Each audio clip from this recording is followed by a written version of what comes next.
Hola a todos. Hoy es sábado, 21 de febrero de 2026, y nuestro querido amigo Max Leboda está aquí con nosotros. Bienvenido de nuevo, Mac. Nima, gracias por invitarme. Siempre es un honor y un placer estar en Dialogworks.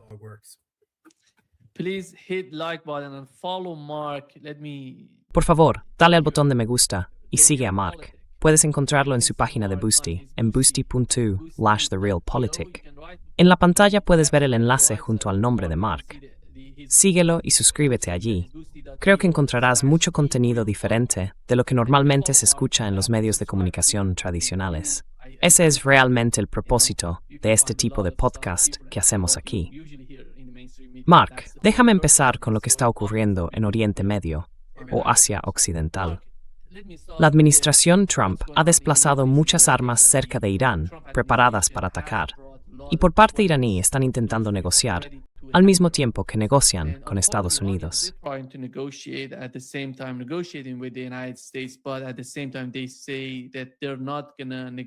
Pero al mismo tiempo, dicen que no van a negociar sobre el programa de misiles balísticos, ni tampoco sobre su apoyo a los actos de resistencia. Las últimas noticias desde Irán indican que el presidente iraní declaró que el liderazgo ha decidido no ceder ante la presión externa, por fuerte que sea. La Guardia Revolucionaria y el ejército se están preparando activamente para repeler la agresión y tomar contramedidas que podrían afectar a gran parte de Oriente Medio. ¿Cómo ves toda la situación? ¿Crees que se avecina una gran guerra entre Estados Unidos e Irán o ves algo diferente?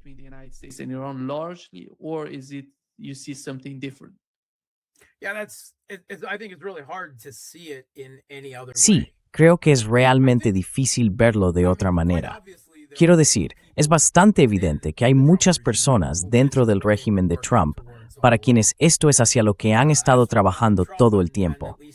En cuanto a Donald Trump y al menos un pequeño grupo a su alrededor, creo que probablemente se estén rascando la cabeza, preguntándose cómo demonios han llegado hasta aquí y sin estar seguros de que este sea el lugar donde quieren estar. Pero hay demasiado ímpetu, demasiada presión política interna, demasiadas fuerzas que empujan las cosas hacia adelante en este momento. Quiero decir, no se desplazan dos grupos de combate de portaaviones y cientos de aviones de combate. El último recuento que vi era de 87 aviones cisterna para el reabastecimiento en vuelo.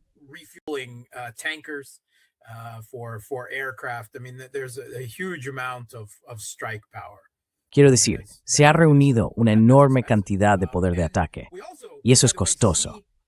Y además, por cierto, en este despliegue vemos no solo la fuerza del ejército estadounidense, sino también su debilidad, porque vemos que está sometido a presión, ¿verdad? Estamos hablando de efectos militares serios del exceso imperial que está dejando a la Marina de los Estados Unidos al límite. Así que el Abraham Lincoln era el principal portaaviones en el teatro de operaciones, pero era bastante evidente que eso no iba a ser suficiente para ataques serios contra Irán. Así que se tomó una decisión. No estamos del todo seguros, hay mensajes contradictorios, sobre si se debía incorporar otro grupo de portaaviones o dos grupos más.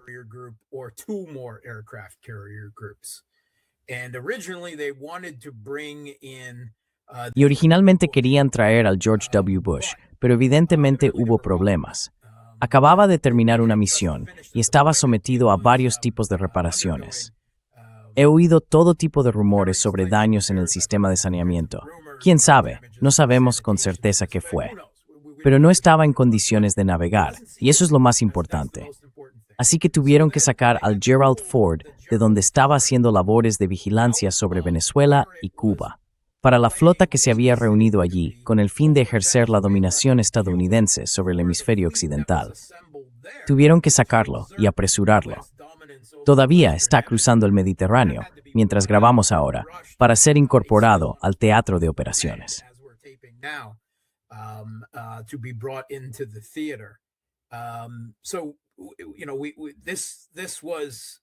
Así que ya sabes, esto no era algo para lo que estuvieran completamente preparados, al menos a nivel militar. Tal vez a nivel político no estaban transmitiendo al ejército sus necesidades a largo plazo. Pero también sabemos, por la propia estrategia de seguridad nacional y la estrategia de defensa nacional del régimen de Trump, que se publicaron hace poco más de un mes, que esas estrategias se supone que deben traducirse en política. El objetivo declarado sobre el papel del régimen de Trump era salir de Oriente Medio, no quedar atrapado en Oriente Medio, sino finalmente comenzar el tan anunciado giro hacia Asia para enfrentarse a lo que Estados Unidos considera su verdadero adversario de igual nivel, China. Ahora bien, todos los presidentes estadounidenses han estado diciendo eso desde Obama.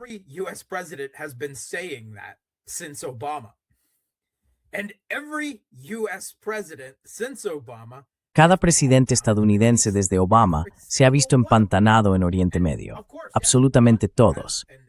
Y por supuesto sí, Irán siempre ha sido una parte importante de eso, porque Irán no va a desaparecer. Y ciertamente hay algunas personas, sin duda dentro del régimen de Netanyahu en Israel, y algunos de sus, digamos, mejores defensores dentro de Estados Unidos. Ya hablemos de Lindsey Graham u otras figuras dentro de la administración, que son grandes halcones pro-israelíes, sionistas cristianos, como se les quiera llamar. Ven esto como su mejor y quizá última oportunidad de arrastrar a Estados Unidos a una guerra. Ahora bien, Estados Unidos en sí no está siendo arrastrado a una guerra, ¿verdad? Estados Unidos no se deja arrastrar a guerras, ¿verdad?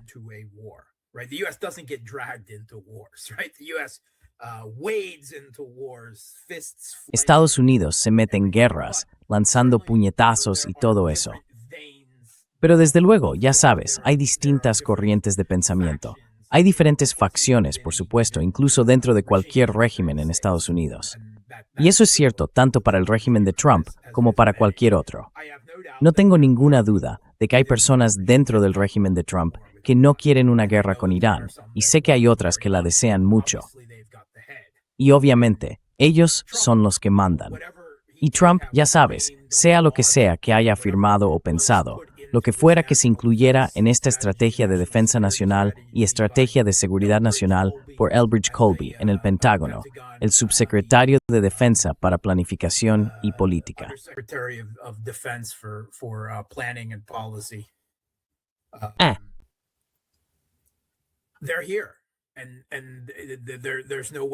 Ya están aquí, y no hay forma de que se echen atrás ahora.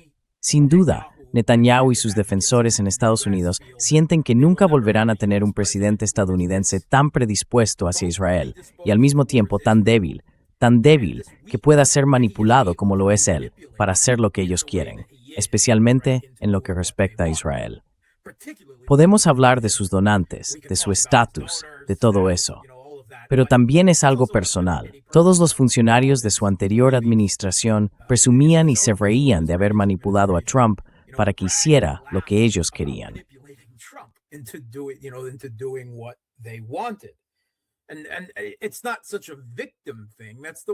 Y no es algo de victimismo. Así es como Trump dirige su barco, por decirlo así, ¿verdad?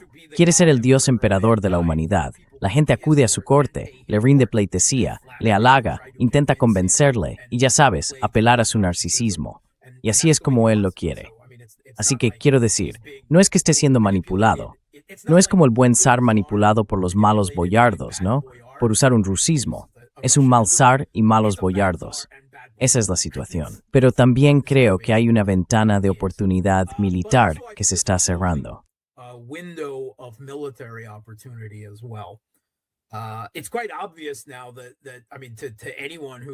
Ahora está bastante claro, quiero decir, para cualquiera que haya estado prestando un poco de atención, incluso solo leyendo The New York Times o The Washington Post, que se reconoce que Irán posee una capacidad de represalia de largo alcance bastante significativa.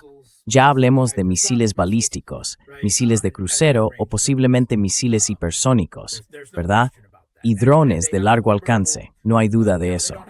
Tienen capacidades formidables, no cuentan con una marina de aguas azules ni nada parecido, pero en cuanto a misiles antibuque y pequeñas embarcaciones costeras con capacidad de misiles y demás, disponen de una fuerza de defensa costera naval bastante creíble, capaz, creo, de infligir una cantidad asimétrica de daño para su tamaño. amount of damage for their size. And that capabilities are growing. They're not getting. Y esas capacidades están creciendo, no disminuyendo. Esa capacidad de ataque de largo alcance, creo que por decirlo de alguna manera, realmente les infundió miedo el pasado junio. Creo que la subestimaron gravemente. Pero más allá de eso, ahora por fin, porque no ocurrió antes de junio pasado, hay suficientes indicios de que Irán ha empezado a aceptar ayuda en materia militar o de preparación militar de Rusia y China. Y eso significa que, en un periodo de tiempo relativamente corto, sí, en términos de este tipo de cosas, dentro de 5 años, Irán podría contar con un sistema de defensa aérea y antimisiles, así como de guerra electrónica, muy formidable, ¿verdad?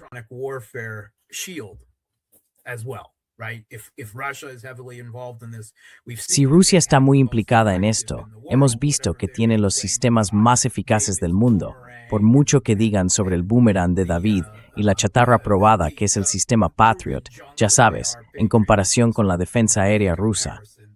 Así que, si ese es el caso, Rusia necesita tiempo para construir. Aún no ha tenido ese tiempo. Tienen que desarrollar la red, tienen que formar al personal iraní para usarla. Eso lleva varios años. Todavía no han tenido ese tiempo. Pero hay una ventana de oportunidad que se está cerrando militarmente hablando, antes de que eso se vuelva mucho más difícil. Y luego, por supuesto, está el calendario interno de Estados Unidos, ¿verdad? Trump se acerca a las elecciones de mitad de mandato. Si pierde esas elecciones, tendrá que enfrentarse al Congreso, afrontar procesos de destitución, casi con toda seguridad. Y vas consumido por eso. Puede que ahora mismo esté completamente absorbido por las batallas con el Tribunal Supremo sobre los aranceles, ¿verdad? Hay mucho que se va a acumular en su mesa, y puede que no tenga la atención ni la capacidad para grandes aventuras de política exterior como esta, si es que así quieres llamarlo, al principio. Así que creo que las personas que quieren esto están realmente mirando el reloj, contando hacia atrás y sabiendo que no tienen mucho tiempo. Creo que en realidad hay cierta urgencia ahí, detrás de esos poderes dentro de los regímenes de Trump y Netanyahu, que realmente desean esto, impulsándolo ahora, porque puede que no sea posible de esta manera otra vez. Y no creo que sus opciones sean muy buenas en este momento.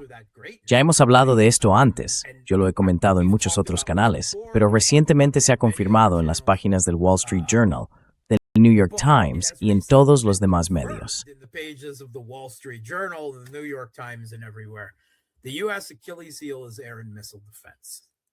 El talón de Aquiles de Estados Unidos es la defensa aérea y antimisiles, y no solo la capacidad de sus sistemas. Principalmente se trata del Patriot y del THAAD, que ya están algo anticuados. Son sistemas viejos, incapaces de hacer frente a muchos de los desafíos modernos de misiles y drones. Pero más allá de la capacidad, el problema es su muy baja tasa de producción industrial de interceptores para el Patriot, y aún más, la producción más lenta del THAAD. No han logrado aumentar esa producción en los últimos 4 años del conflicto en Ucrania. Ya estaban escasos incluso antes del conflicto en Ucrania, debido a los gastos de Arabia Saudí en su invasión de Yemen.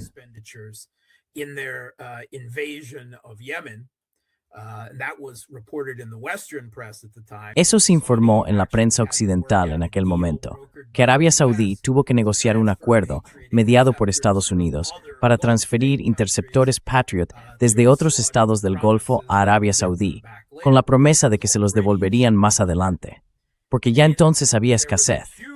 Y luego hubo un enorme gasto para Ucrania, por supuesto, ¿verdad?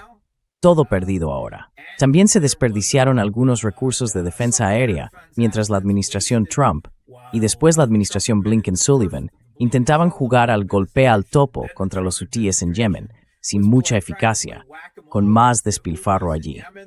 Y luego, por supuesto, el pasado junio, otro enorme gasto de recursos de defensa aérea.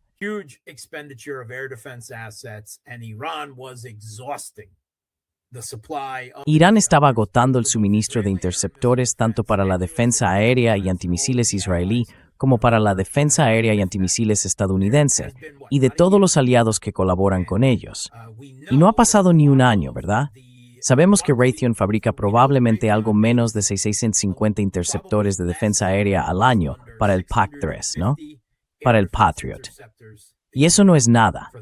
No es nada, especialmente cuando es práctica habitual disparar al menos 2 interceptores contra cualquier objetivo balístico que tenga alguna posibilidad de ser derribado, ¿verdad? Y por ejemplo en Ucrania, los rusos a veces lanzan decenas de Iskander, además de misiles hipersónicos y de crucero, en una sola andanada, varias veces por semana.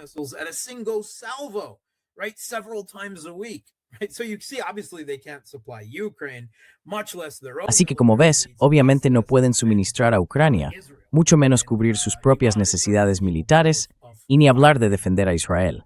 E Irán es, sin duda, capaz de lanzar cientos, quizá más de 1 millar de misiles de distintos alcances y capacidades contra Israel y contra bases militares estadounidenses en la región. Entonces, ¿qué se puede usar? No se dispone de defensa aérea. No han tenido oportunidad de reabastecerla, y hubo un informe en Responsible Statecraft que señalaba que incluso con la baja producción de interceptores que tenemos, parte de ella sigue vinculada a contratos a largo plazo, que se envían automáticamente a Ucrania cada mes. Así que, incluso de esos 650, no todos están disponibles para usarse contra Irán. Se están distribuyendo a Ucrania, a otros países y a todo lo demás.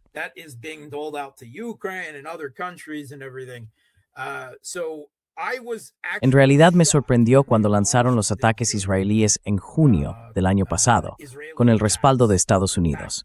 Recuerdo haber pensado, no tienen suficientes misiles de defensa aérea. ¿En qué están pensando?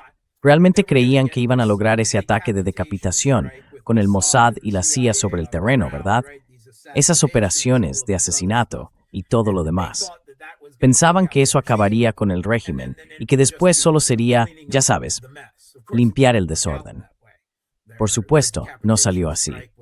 El ataque de decapitación fue solo parcialmente exitoso y bastante pronto la defensa aérea iraní, en la medida de lo posible, empezó a funcionar un poco mejor. Luego comenzaron los largos ataques de represalia, que agotaron rápidamente la capacidad de defensa aérea israelí y estadounidense.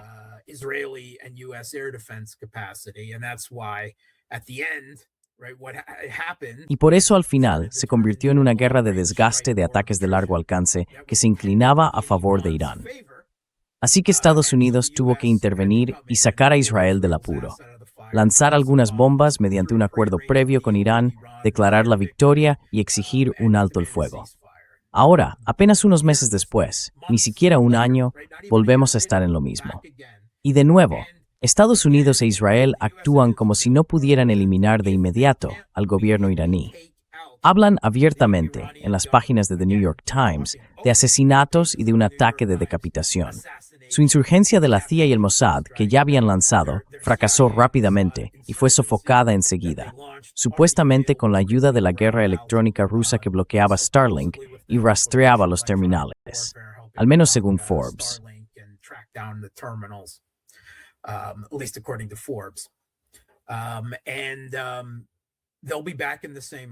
Y volverán al mismo punto, a menos que tengan alguna carta mágica bajo la manga para eliminar al gobierno iraní de forma rápida y completa, ya sea el propio gobierno o algún tipo de campaña SEAD mágica que pueda acabar con todos los lanzadores móviles de misiles de Irán en todo el país en unos pocos días. Si no pueden hacer eso, y no creo que puedan, puedo estar equivocado, pero no lo creo, aún pueden causar daños. Quiero decir, nadie duda de eso. Nadie duda de que Irán va a sufrir enormes daños. La cuestión es si pueden sobrevivir, ¿verdad? Este desequilibrio de poder entre Estados Unidos e Irán es el mismo tipo de desequilibrio que determina, ya sabes, cuáles son las condiciones de la victoria de Israel y Hamas o Hezbollah. En ese sentido, Irán gana si el gobierno sobrevive. Eso es todo. Exacto. Estados Unidos ha dicho abiertamente que busca un cambio de régimen. Trump dijo abiertamente que ese sería el mejor resultado, ¿verdad?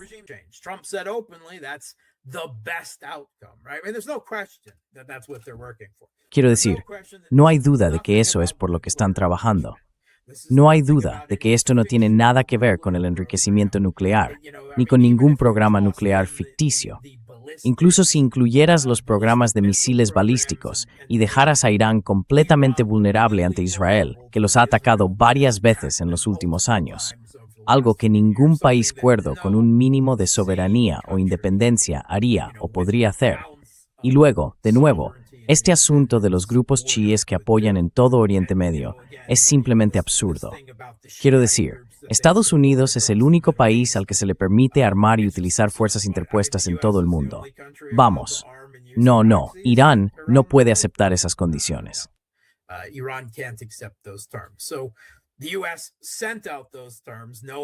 Así que Estados Unidos envió esos términos sabiendo que son imposibles de cumplir para Irán y que todos simplemente están cumpliendo con el trámite mientras se reúnen fuerzas en ambos bandos.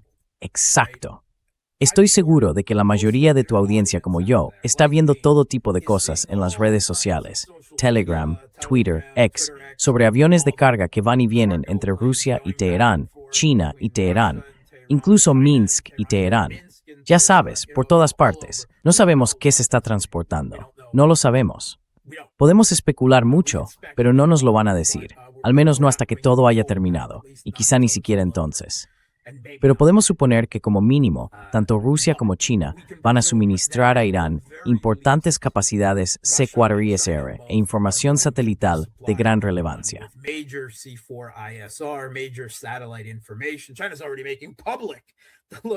China ya está haciendo públicas muchas, ya sabes, fotos de satélite que muestran las ubicaciones de las defensas aéreas estadounidenses que han montado apresuradamente en bases de todo Oriente Medio, en Israel y demás. Y eso por sí solo será una gran ayuda para Irán a la hora de contraatacar. Pero probablemente sea algo más que eso. Entonces, ¿cuáles son las opciones de Estados Unidos si no pueden eliminar al gobierno iraní de esa manera, con un ataque de decapitación, algún rayo descomponedor mágico o lo que sea de lo que hable Trump, o alguna magia de la CIA y el Mossad? Entonces volveríamos exactamente al punto en el que estábamos el pasado junio. Y eso significaría, en estos términos, una victoria iraní, ¿no? Porque ganarían una campaña de ataques a larga distancia y desgaste.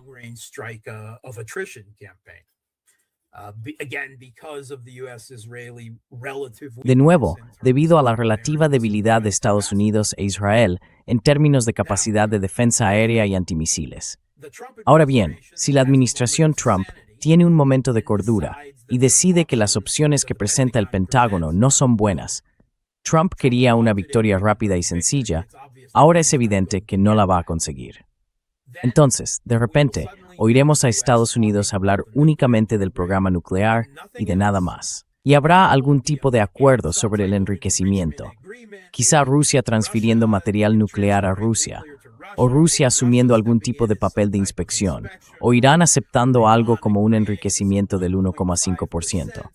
Pero eso solo ocurrirá si la administración Trump da marcha atrás y busca una estrategia para salvar la cara. Ya sabes, una maniobra de relaciones públicas para alejarse de todo esto. Y no lo sé. No he oído a nadie que realmente piense que las cosas vayan por ese camino. No es imposible, ¿verdad? Pero tenemos que decir que si empezamos a oír eso, entonces sabremos de qué se trata. La administración Trump, dándose cuenta de que no tiene buenas opciones militares, y al menos por el momento, intentando apartarse del asunto. No hay señales de eso hasta ahora, que yo haya visto o que haya oído que alguien lo haya informado. Así que para finales de esta semana, sin duda, el Gerald Ford to en son, al ministerstrebro frank to ikoster Israel, capaz proporcionar et snarritzational de defensa user. Y es entonces cuando realmente podemos mirar. Sabes, hemos oído varios comentarios de que podría empezar este fin de semana, ¿verdad? Podríamos terminar este podcast y descubrir que ya ha comenzado, o podría empezar en algún momento de esta noche. No lo sabemos. Creo que es probable que no ocurra hasta dentro de unos días más, porque sería una operación tan grande que querrán tener todos los recursos posibles desplegados. Así que creo que lo más probable es que tengamos otros 5 días o una semana. Pero Trump dijo eso la última vez, y luego se utilizó, ya sabes, como una forma de hacer parecer que las negociaciones seguían en marcha, como un señuelo para que los iraníes bajaran la guardia, e Israel lanzó su ataque sorpresa. Los iraníes, por supuesto, no van a dejarse pillar desprevenidos otra vez en esta situación. Además, hay barcos rusos y chinos en la zona.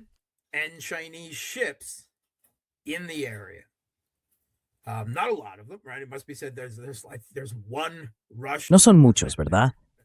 Hay que decir que hay una corbeta rusa allí, hasta donde yo sé, la Steregushchi. Y China tiene algunos barcos que estaban allí para los ejercicios navales anuales programados con Rusia e Irán, en el Golfo de Omán, o frente a la costa de Omán, mejor dicho. Pero esos barcos ciertamente tienen capacidades adicionales de inteligencia y estarán vigilando lo que hace Estados Unidos, lo que prácticamente garantiza, creo, que no pueda haber esa y otra información satelital disponible. Esos barcos no van a participar directamente en la defensa de Irán. La gente no debería tener esas expectativas. No es eso lo que va a ocurrir. No vamos a ver tropas chinas en Teherán. Exacto. Pero en cualquier caso, no va a ser ese tipo de situación.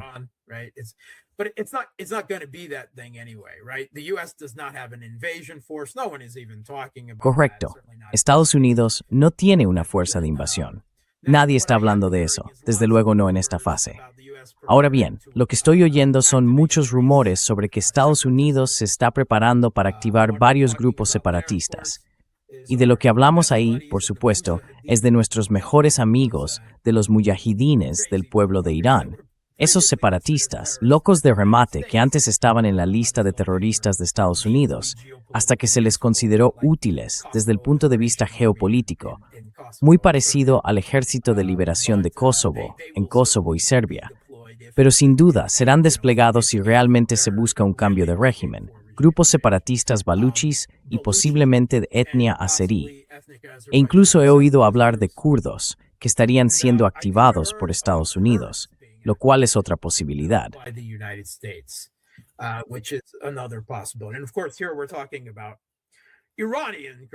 Y por supuesto, aquí estamos hablando de los kurdos iraníes.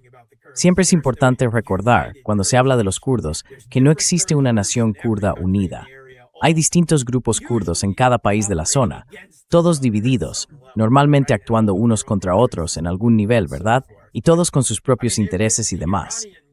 Pero, quiero decir, si los kurdos iraníes se ven arrastrados a esto, después de ver cómo Estados Unidos primero traicionó a los kurdos iraquíes y luego a los kurdos sirios, no sé qué decir. Ya sabes, hay algo que decir sobre la capacidad cognitiva de la nación kurda en su conjunto si se dejan arrastrar de nuevo a ese papel de peones.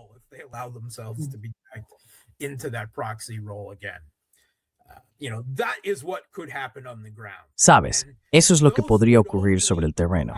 Y eso solo tendría alguna posibilidad de éxito si hubiera un enorme éxito con un ataque de decapitación contra objetivos políticos y militares y una campaña aérea sostenida, algo de lo que no estoy seguro de que Estados Unidos sea realmente capaz. No solo le faltan misiles de defensa aérea, sino que también tiene relativamente pocos misiles de ataque de largo alcance, Tomahawk y otros. ¿Cómo lo sabemos? Porque las portadas de los medios occidentales nos lo dijeron hace unos meses, ¿verdad? Cuando el Pentágono ordenó al complejo militar industrial que aumentara la producción de 10 categorías diferentes de misiles, de defensa aérea y de ataque de largo alcance.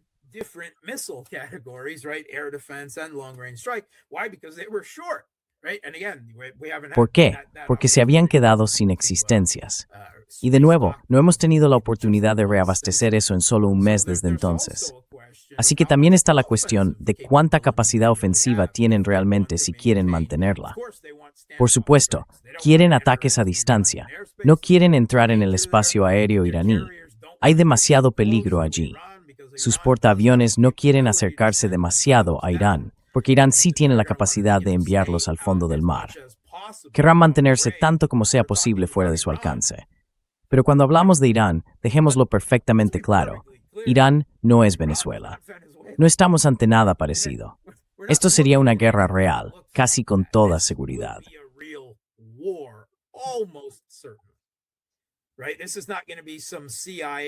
Exacto. Esto no va a ser una operación de la CIA en la que el gobierno iraní entregue a Khomeini a Estados Unidos y luego finja que lo hizo por su cuenta. No vamos a ver ese tipo de tonterías colaboracionistas al estilo de Delcy Rodríguez en Irán. Eso no va a pasar aquí. Sí, quiero decir, hay un cierto porcentaje de la población iraní que está descontenta con su gobierno. Hay un cierto, yo soy estadounidense, o originalmente estadounidense, que está descontento con el gobierno de Estados Unidos. Quiero decir, eso pasa. Pero sí, quizá un 30, quizá un 35%. En cualquier caso, hay una clara mayoría que sí apoya al gobierno iraní, y hay intentos constantes de fingir que eso no es así.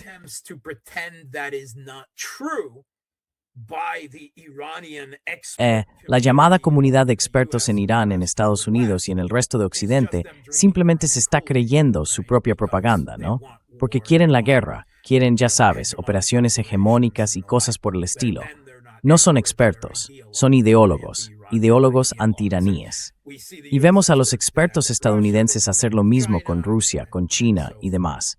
Quiero decir, yo era extremadamente escéptico respecto a la capacidad del gobierno venezolano para resistir a Estados Unidos en lo que ocurrió allí. Vi venir eso desde lejos. Sé que todavía hay gente que quiere fingir que lo que pasó en realidad no pasó, ¿verdad?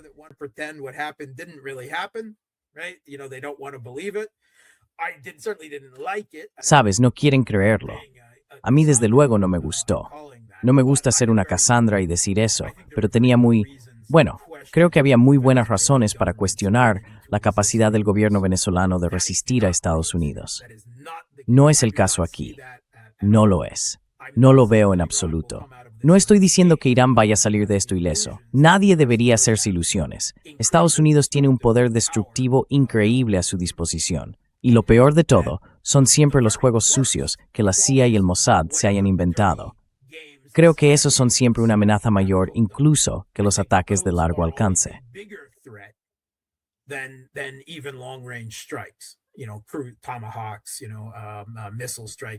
Ya sabes, Tomahawks, ataques con misiles, bombarderos furtivos, lo que sea.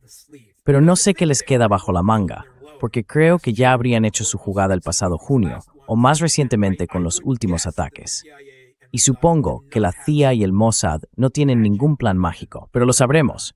Quiero decir, eso es lo que averiguaremos. Le diré a todo el mundo, prestad más atención a lo que ocurre en esa esfera encubierta que a lo que pasa en la de los ataques de largo alcance. Porque el pasado junio, el Mossad causó más daños sobre el terreno que todos los ataques israelíes de largo alcance desde el espacio aéreo iraquí contra Irán.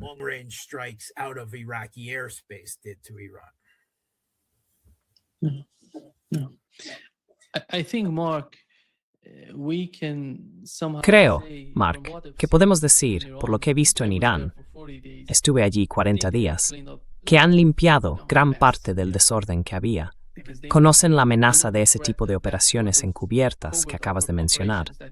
Y creo que uno de los puntos principales que has señalado es realmente importante. Estados Unidos no ha experimentado, diría yo, desde la Segunda Guerra Mundial, o quizá incluso Vietnam, porque en Vietnam no libraron una gran guerra, una guerra real.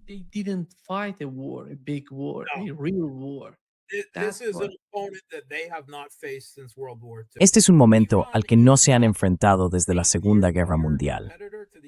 Irán no es un competidor casi igual de Estados Unidos en términos militares, sobre el papel. Pero entre lo que Estados Unidos es capaz de desplegar en ese teatro, porque tiene compromisos hegemónicos globales, la historia es distinta. Las capacidades estadounidenses son limitadas en cuanto a lo que realmente pueden atacar en Irán, y está muy lejos de Estados Unidos. No me importa cuántas bases militares tengan en la región. No me importa, CENTCOM o lo que sea, sigue siendo una carga, sigue siendo un esfuerzo. Y hoy Irán tiene mucha más capacidad de la que jamás tuvo Irak, o Vietnam, o ya sabes, Corea, remontándonos a los años 50. Esto no es Rusia, ¿verdad? I mean, if we're looking at the scale of countries, Pero quiero decir, si miramos a escala de países, Estados Unidos está justo por debajo de eso. No hay mucho más ahí, quizá Corea del Norte. Es decir, ahí es donde estamos mirando. Así que esta es una lucha seria.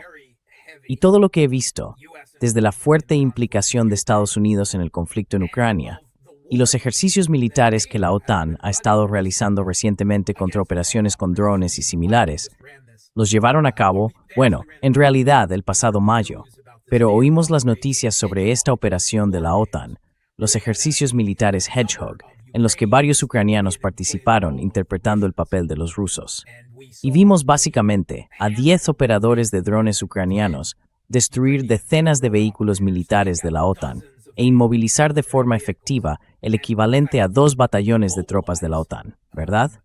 2 NATO battalions worth of troops, right? Just a handful. Solo unos pocos. Pero eso ya debería decirte algo. Quiero decir, claro, eso está centrado en tierra, ¿no? Aún así, no es con eso con lo que vamos a lidiar aquí. Pero Irán tiene mucha experiencia en el uso de drones y todo tipo de capacidades de ataque de largo alcance. Me sorprendería mucho que no estuvieran desplegando drones, embarcaciones no tripuladas, drones acuáticos, ¿verdad? Así como USW. Estoy absolutamente seguro de que también veremos esos desplegados contra cualquier cosa de la Marina estadounidense que se acerque demasiado.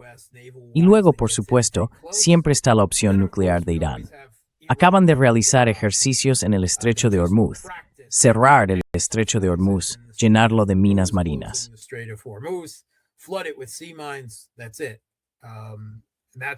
Eso es algo en lo que Estados Unidos está entrando con las elecciones de mitad de mandato. Y los estadounidenses, ya sabes, los estadounidenses son como son, ¿verdad? Y vosotros, los estadounidenses que estáis viendo esto, sabéis que os importa la política exterior, mientras que a la gran mayoría de vuestros compatriotas no. No votan en función de la política exterior. Nunca lo han hecho.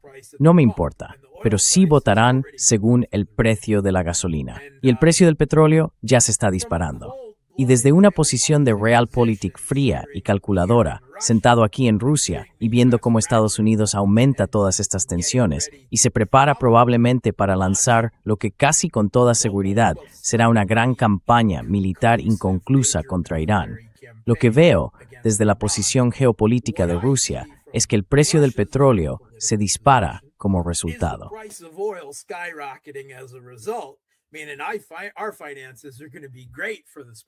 Quiero decir, creo que nuestras finanzas van a estar muy bien para la operación militar especial durante el próximo año o algo así.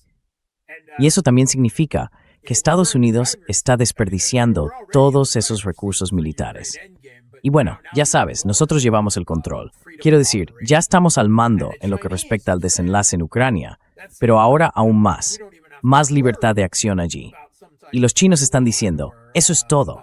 Ya sabes, ni siquiera tenemos que preocuparnos por una situación en Taiwán o en el mar de China Meridional si Estados Unidos se implica en serio aquí. Van a desperdiciar tantos recursos que no pueden permitirse, y en este momento no tienen la capacidad del complejo militar industrial para aumentar la producción. Entonces van a pasar años, ¿verdad?, con una ventana de oportunidad cerrada para enfrentarse militarmente a China, mientras China sigue reforzando su ejército durante todo ese periodo.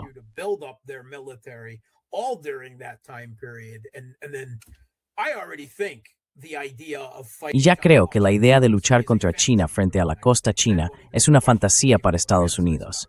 Entonces ni siquiera será una cuestión, ni siquiera podrán fantasear con ello.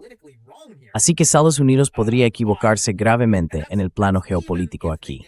Quiero decir, incluso si tuvieran algún éxito, seguirían desperdiciando una enorme cantidad de recursos militares. Y es muy probable, dado su historial de aventuras militares incluso exitosas. Basta con mirar Irak. Le salió bien Irak a Estados Unidos en términos geopolíticos. Deshacerse de Saddam Hussein, convertir a Irak por población en un aliado tácito de la mayoría chií, ya sabes, hay todo tipo de horas.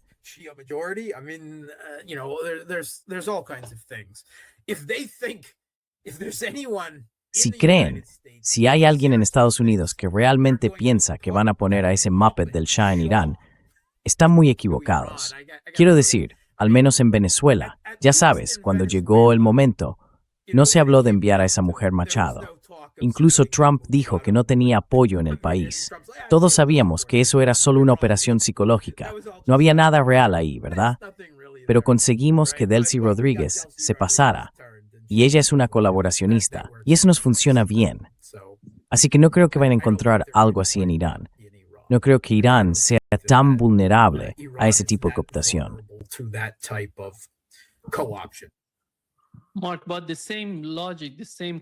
Mark, pero siguiendo la misma lógica fría y calculadora que acabas de mencionar, tu análisis sugeriría eso. Supongamos que eso forma parte del cálculo por parte de los rusos y los chinos. El objetivo principal sería dejar que la guerra continúe indefinidamente, sin ponerle fin para nadie.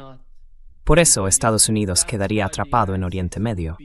Y eso va a traer enormes problemas hoy en día. Seamos claros, la primera prioridad china es que el gobierno actual de Irán sobreviva. Correcto. Es un aliado, no podían permitir que fuera reemplazado. Ya sabes, por fin están en mejores términos con ese gobierno de lo que habían estado, al menos desde Raisi, desde que Irán tuvo un presidente de verdad, en lo que a mí respecta. Pero quiero decir, una vez que el conflicto ha comenzado, van a hacer cada vez más para ayudar al gobierno iraní, no necesariamente por el deseo de prolongar el conflicto, sino para ayudar a Irán, a un nivel existencial, a que el gobierno iraní sobreviva, ¿verdad? No estoy diciendo que Rusia y China quieran o fomenten esto de ninguna manera. Simplemente hablo de cuáles son las consecuencias geopolíticas que ambos van a tener en cuenta, analizando simulaciones de hacia dónde va a ir todo esto. Hay una diferencia real ahí, ya sabes, en lo que es.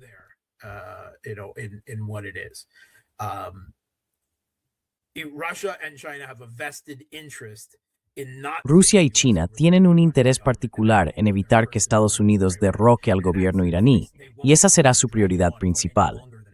En ese sentido, no querrán prolongar la situación más de lo necesario, porque siempre existe la posibilidad, por remota que sea, de que eso ocurra. Dicho esto, tampoco van a entrar en una tercera guerra mundial con Estados Unidos por Irán. Eso no responde a sus intereses nacionales. Si se llega al punto en que el gobierno iraní parezca estar a punto de caer, creo que para entonces Estados Unidos habrá gastado tantos recursos y se habrá colocado en una posición diplomática tan desfavorable con el resto de Eurasia que Rusia y China podrán afrontar las consecuencias de ello, por desgracia.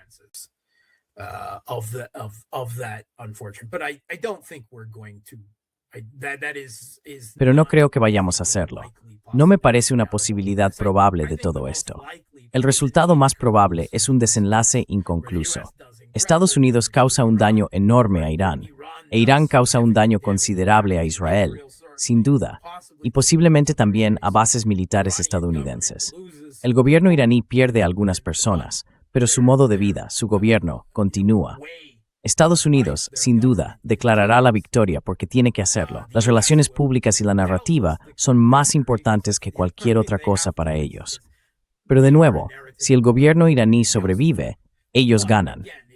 Eso es lo único que importa en este punto. Es una lucha existencial. Los iraníes quieren sobrevivir. Estados Unidos e Israel quieren un cambio de régimen.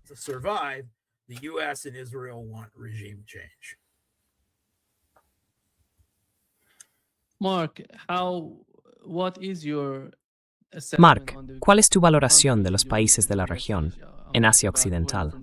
Me refiero a ir desde Arabia Saudí hasta Qatar y Turquía. Sabemos que Israel, los israelíes, de algún modo sienten que su peor enemigo, el nuevo Irán, es Turquía. Como dicen, incluso Naftali Bennett afirmó que Turquía es el nuevo Irán. Pero tampoco están contentos con Arabia Saudí, porque los Emiratos Árabes Unidos les están ayudando de una manera en que nadie más en Oriente Medio lo hace. Por eso creo que comparan a Arabia Saudí con los Emiratos Árabes Unidos. ¿Quién es el amigo? Por supuesto, los Emiratos. Ven las tensiones en Siria, perciben esa tensión. Tal vez se trate de una confrontación entre el Imperio Otomano y el imperio que Israel quiere construir. ¿Cómo ves tú toda la situación en Oriente Medio, en Asia Occidental? situation in the Middle East, in the West Asia. Okay, I think any Vale, creo que toda la retórica entre Turquía e Israel no es más que eso. Turquía nunca ha hecho nada contra Israel.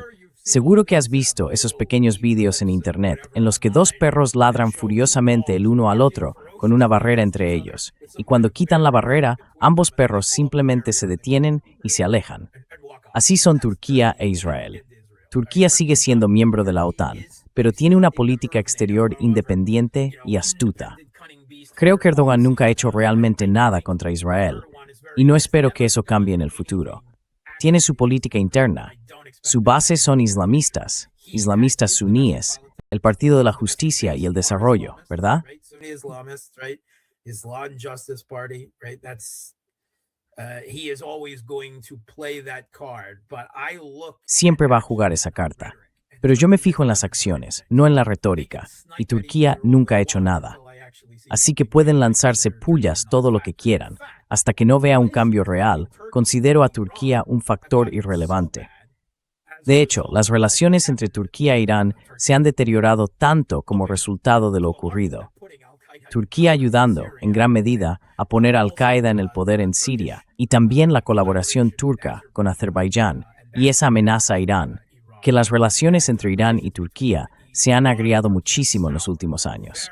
Y no me sorprendería en absoluto que Turquía, muy discretamente, diera luz verde al uso por parte de Estados Unidos de bases en Turquía para operaciones contra Irán.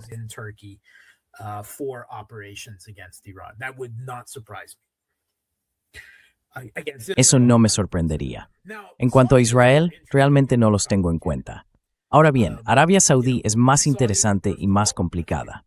Ya sabes, Arabia Saudí, para empezar, dejemos las cosas perfectamente claras. Arabia Saudí no es miembro del eje de la resistencia, por si alguien tenía alguna ilusión. Y Arabia Saudí ni siquiera es miembro de los BRICS. No realmente. Han metido un pie en el agua. Se les ofreció, no fueron aceptados, pero tampoco rechazados. Ya sabes, están jugando a estar en ambos bandos. Y eso está bien. Soy un realista, ¿verdad? Soy un cínico, además de un realista, y lo entiendo. De hecho, veo que sea lo que sea que haya pensado antes, y no tenía una opinión muy buena de Mohammed bin Salman hace unos años, creo que él, bajo cierta presión, ha madurado seriamente como estadista.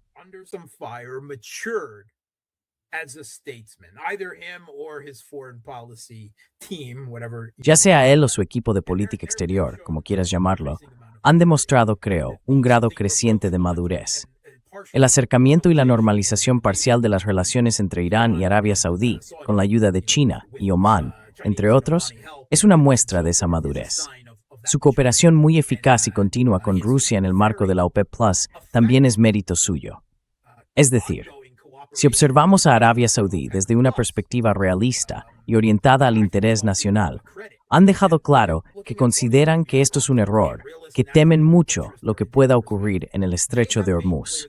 Y creo que, a estas alturas, ni siquiera están seguros de que realmente quieran que Estados Unidos derroque al gobierno iraní.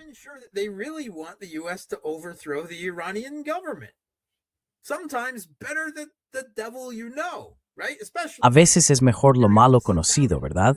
Especialmente cuando ahora puedes sentarte y hablar con ese diablo, ¿no? Así que creo que no están detrás de esto. Además, cada vez tienen más reservas sobre Israel. Creo que temen cómo sería un Israel sin al menos la amenaza potencial de Irán y de los grupos respaldados por Irán. Creo que Arabia Saudí está diciendo, estamos bien con el statu quo tal como está ahora. No estamos seguros de querer un gran cambio, especialmente después de lo que acaba de pasar en Siria.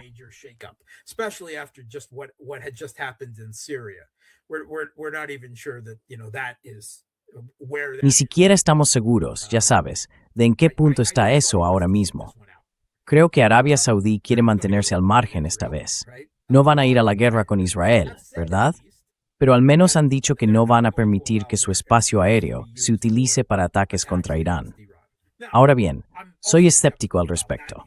Estados Unidos es capaz de ejercer todo tipo de presiones, zanahorias y palos y demás. Pero incluso si lo hacen, para mí está bastante claro que esto no es algo que Arabia Saudí quiera, o al menos no están seguros de que sea lo que quieren. Así que no están entusiasmados con ello. Eso es lo mínimo que podemos decir. Los otros actores de Oriente Medio están menos implicados. Los Emiratos Árabes Unidos, creo, tienen un papel menor en todo esto. Tienen sus propios intereses e Irán no es precisamente uno de ellos.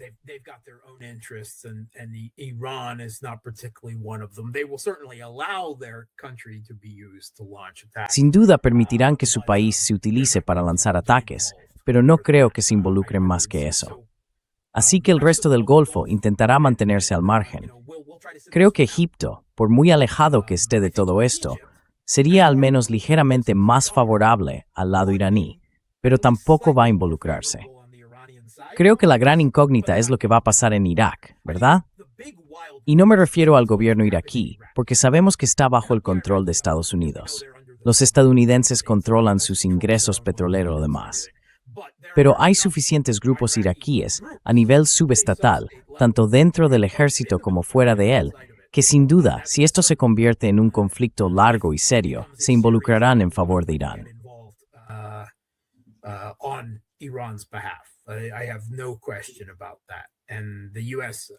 No tengo ninguna duda al respecto.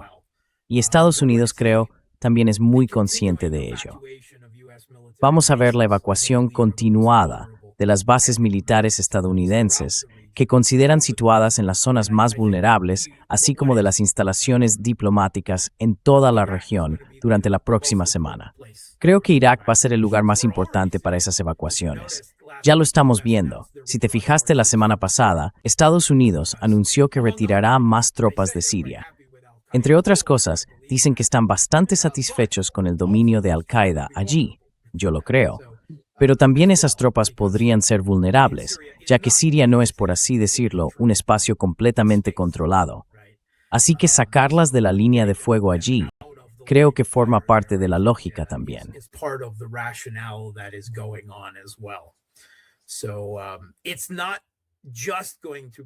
Así que no se va a tratar solo de una guerra de desgaste con ataques de largo alcance, porque ante todo, el eje de la resistencia ha sido duramente golpeado en los últimos años. Conozco a gente, han sobrevivido, bien por ellos, ¿no? Los hutíes fueron atacados, sobrevivieron. Hezbollah sufrió mucho, pero sigue existiendo. Hamas no forma parte técnicamente del eje de la resistencia, ya sabes, según cómo se defina. No son chiíes, pero hay cierto grado de cooperación. Siguen existiendo. No están en buen estado, pero ahí siguen. Y luego podemos hablar de Hezbollah en Irak y de muchos otros grupos allí, las unidades de movilización popular, todos ellos. Por muy mal que estén, por muy deterioradas que se hayan vuelto las relaciones entre Irán y los miembros del eje de resistencia con Pezeshkian en el poder en los últimos años.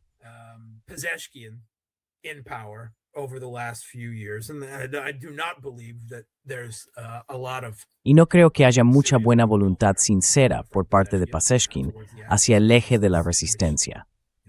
Desde una perspectiva histórica futura, creo que la gente dirá que fue el peor presidente posible para Irán en este periodo. Pero también se darán cuenta de que, pase lo que pase, es probable que este sea un conflicto existencial para ellos también.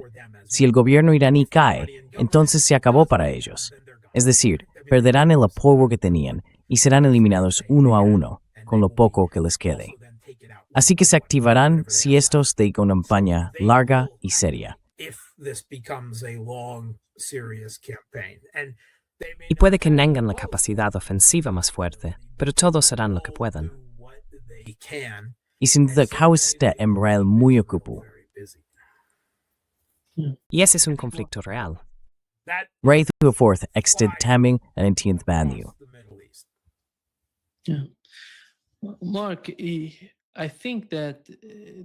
Mark, creo que la diferencia esta vez, si ocurre la guerra, es que Irán está de algún modo preparado, y Rusia y China están preparados para informar a Irán si se avecina otro ataque. Eso sería muy distinto de lo que vimos en junio de 2025. Y por eso no creo que Estados Unidos tenga la ventaja como la tuvo antes de Israel, como la tuvo en junio de 2025. Esto haría que todo el argumento a favor de un ataque a Irán fuera mucho más difícil, porque Irán también puede contraatacar. No se trata solo de que Estados Unidos golpee. Y además, Irán es un país enorme, No van a poder controlar todos los elementos dentro de él.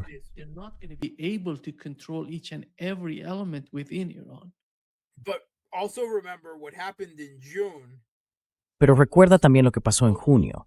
Solo Israel pasó a la ofensiva. Solo Israel. Estados Unidos desempeñó un papel defensivo, defendiendo a Israel. Exacto. Y sí, al final hubo ese espectáculo secundario con ellos lanzando algunas bombas antibúnker, y puede que todo eso estuviera otra vez preacordado con Irán. Ya sabes, como una maniobra para salvar las apariencias por ambas partes. Pero esta vez, Estados Unidos entrará para matar. Habrá una potencia ofensiva significativamente mayor, daños de ataque a larga distancia infligidos a Irán desde el primer momento, mucho más de lo que vimos la última vez. Así que sí, lo que dijiste, pero también eso. Tenlo en cuenta.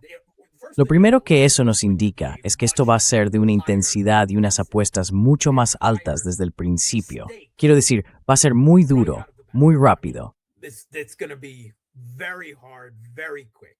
There's going to be no punches pulled. No se van a andar con rodeos. Y bueno, el objetivo principal de Irán en las primeras 48 a 72 horas será sobrevivir, reagruparse y luego contraatacar. Exacto. Es similar a lo que ocurrió la última vez. Desde una perspectiva estratégica militar, si yo fuera Irán, lanzaría ataques preventivos. Diría, esto se acerca, no hay duda. Deberíamos lanzar el ataque sorpresa. Deberíamos actuar primero. Sin duda, nos han provocado, y el resto del mundo ve claramente lo que está ocurriendo aquí. Si van a venir a por nosotros, entonces adelantémonos. Pero ya sabes, yo no dirijo el gobierno ni el ejército iraní. Esperemos que el IRGC estén alineados ahora mismo. Eso es todo lo que digo. That's all I'm saying. I would say they are. I hope so. They are. Diría que sí lo son. Lo son. And Y cuando hablas de un ataque preventivo, when you talk ¿te about refieres a preemptive mucho attack, antes de you're que talking ocurra el about ataque? ¿O a que Irán se adelante al ataque en el momento or en que sienta que se Iran aproxima? preempting the attack at the moment that they're feeling the attack is coming. What now? I mean, it's coming. Why wait until the US has got Ahora, quiero decir, está ocurriendo. ¿Por qué esperar hasta que Estados Unidos tenga todo lo que cree necesario preparado, verdad? Si ya han identificado activos vulnerables, si tienen imágenes por satélite de las defensas aéreas y de todo lo demás, y no hay duda de que va a suceder, por todo lo que he visto, entonces, ¿por qué esperar? Cuando se trata de juegos de guerra como ese, normalmente creo que la mejor ofensiva es una buena defensa. Pero Irán no tiene la mejor defensa, ¿verdad? No están a ese nivel. No tienen la defensa aérea y antimisiles que les permitiría jugar ese juego contra Estados Unidos. Así que, en ese caso, mi instinto sería que mi carta más fuerte es la ofensiva. My stronger card is my offense. Well, then let's hit those air defense facilities now. Bueno, entonces ataquemos esas instalaciones de defensa aérea ahora, cuando no lo esperan. Eso es lo que yo diría. Activemos primero a los grupos encubiertos en todo Oriente Medio. Hagámoslo ahora, ¿de acuerdo? Incluso está la opción de no somos responsables. Son los grupos interpuestos los que actúan, no nosotros. Esa es una carta aún mejor que jugar. Si tuviera la capacidad de activar a Kataib Hezbollah, a los hutíes, a Hezbollah, los activaría ahora y aprovecharía cualquier ventaja posible, dejando perfectamente claro que esto no va a ser una situación de lanzar unas bombas y declarar la victoria si empiezas con esto. Sabemos que buscas sangre y nosotros luchamos por sobrevivir cueste lo que cueste. Eso es lo que haría, pero That's what I would do, but Actually, we've heard it from the Iranian commander recently. En realidad, escuchamos a un comandante iraní hace aproximadamente una semana decir que su estrategia ha pasado de ser defensiva a ofensiva. No sé cuál sería ese momento, en su opinión, en el que decidan pasar a la ofensiva, o si van a empezar todos a la vez, no solo desde dentro, sino también desde fuera. Según tengo entendido, están planeando atacar desde todos los frentes con lo que tienen ahora mismo, y van a atacar. that's unfortunately that's a decision. Finalmente Surmatix es strength entre el político. Y de nuevo, el presidente Rahi no es strength. Right, you see. El presidente de Irán es Pezeshkian. Now, of course, what Ahora bien, por supuesto, ¿qué nivel de toma de decisiones tiene el ayatolá? Sin duda, creo que tiene la capacidad de anular al presidente iraní si considerara que es necesario. Pero ya sabes, obviamente, no es algo que normalmente quisiera hacer. Obviously that's not something he would normally want to do. But if the war happens, it doesn't matter how. Pero si ocurre la guerra, no importa lo que esté pensando el presidente de Irán. El presidente de Irán será una de las personas que decidirán cuál será la estrategia. El presidente formará parte de ese grupo, junto con el jefe del Consejo de Seguridad y muchos otros que estarán en ese consejo decidiendo la estrategia. Creo que por eso no veo que el presidente tenga tanta influencia en la toma de decisiones del gobierno iraní o de Irán en su conjunto. Earth spoke Kedaris Risson. I hope you're right. I absolutely hope you're right. Eso fue lo que escuché cuando estuve en Irán. Muchas gracias, Mark. Thank you so much, Mark. Hey, we're all on thumb, we're all on thumbnail. Oye, We're all todos watching estamos this pretty pendientes, hard. todos estamos viendo esto, mordiéndonos los dientes. I think everyone Creo que watching todos this los que is están mirando, trolls in the excepto comments unos on pocos the troles same en los side. comentarios, We all están del mismo lado aquí. the best. Todos queremos lo mejor para Irán y para el pueblo iraní, que también es lo mejor para la gente de toda la región que está saliendo de todo esto. Y todos queremos ver a Estados Unidos e Israel, ya sabes, llevarse una gran derrota en esta situación en particular. Pero, ya sabes, no va a ser algo corto, ni va a ser fácil. Va a ser terrible y sangriento, y no podemos preverlo todo. Pero creo que ya hemos repasado mucho, y sé que he estado viendo a otras personas en tu canal diciendo muchas de las mismas cosas. Quizá no todas exactamente desde el mismo marco cínico y realista desde el que yo opero. Pero ya sabes, hace falta de todo. Así que creo que, en cualquier caso, hay cierto consenso. I think there's some consensus anyway. Yeah. Thank you so much, Mark. Great Sí, pleasure. muchas gracias, Mark. Let me Un gran mention placer, your- como siempre. your Permíteme page, mencionar tu página en Boosty, boosty.to, Walla The Real Politic. On the En el right lado derecho de la pantalla puedes ver la dirección de su página en Boosty. Boosty es algo parecido a Substack, si no me equivoco, Mark. If I'm not mistaken, Mark. It's more like Patreon. Es más como Patreon. Sí, básicamente es un clon de Patreon a prueba de sanciones. Good. Bien, bien. Muchas gracias, Mark. Thank you so much, Mark. Thank you. Gracias, y nos veremos al otro lado de esto, muy probablemente. Exactamente. See you soon. Cheers. Cheers. Nos vemos pronto. Saludos.